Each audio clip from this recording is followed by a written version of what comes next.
आज देश भर में जो कार्यक्रम हो रहे हैं उनमें प्रधानमंत्री जी विशेष तौर से भाग ले रहे हैं, तो यहाँ पर कृपया वो यहाँ आकर उस महान विभूति के लिए यही एक सच्ची श्रद्धांजलि है। उनके जन्मदिन के ऊपर यही एक भेंट है, क्योंकि जो भारत में आज का हमारा कुशल नेतृत्व है वो सफल हो पाया है। और उनकी बताकर नरेंद्र भाई मोदी जी ने बता दिया है कि कितने कद काठी के लोह पुरुष थे। आज राष्ट्रीय एकता दिवस है। पटेल जी की जयंती के नाम से आज का दिन प्रचलित है। भारत रत्न सरदार पटेल जी का राजनीतिक, सामाजिक और खासकर फ्रीडम मूवमेंट में जो उनका एक योगदान, एक कंट्रीब्यूशन रहा, उसको याद किया गया और एक कसम उठाई गई कि जिन आदर्शों पे, जिन विषयों पे उन्होंने भारत को जिस लाइन पे डालने की कोशिश की गई, उसी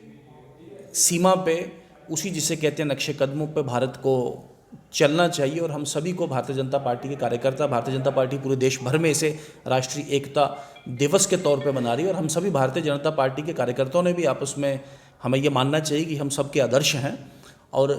विशेषकर आज यहाँ जो बहस, जो सेमिनार का विषय था कि अगर सरदार पटेल को जम्मू कश्मीर के साथ डील करने दिया जाता तो आज जम्मू कश्मीर का परिप्रेक्ष्य क्या रहता। तो हमारा मानना है इस परिप्रेक्ष्य में कि कम से कम जो जम्मू कश्मीर का एक पार्ट पाकिस्तान और एक पार्ट चाइना के इलीगल, गैर अधिकृत कंट्रोल में, कम से कम ये पार्ट ना होता। कम से कम 60 साल 70 साल तक वहाँ पे आतंकवाद, अलगाववाद, परिवारवाद,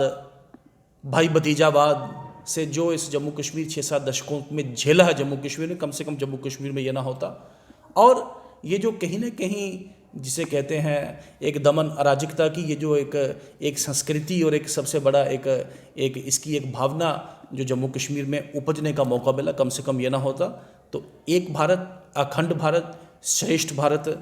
की सपना और की कल्पना ये सरदार पटेल की थी। आज उनको याद किया गया और फिर संकल्प लिया गया कि जम्मू कश्मीर पे खासकर जो उनका एक दृष्टिकोण था, वही भारत का दृष्टिकोण, वही भारतीय जनता पार्टी के कार्यकर्ता का दृष्टिकोण और वही शेष भारत का दृष्टिकोण है। उनके जीवन के ऊपर, उनकी जीवनी के ऊपर आज दो वक्ता जो रहने वाले हैं, पूर्व एमएलसी हमारे अजय भारती जी, पूर्व एमएलए प्रवक्ता रणबीर सिंह पठानिया जी,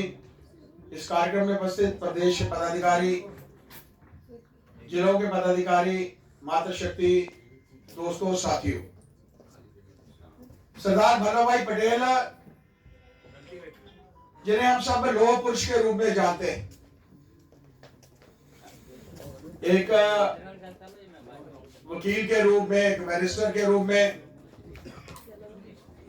और जिस तरीके का एक वातावरण आजादी के बाद उनके माध्यम से इस पूरे भारतवर्ष के निर्माण के लिए बना था।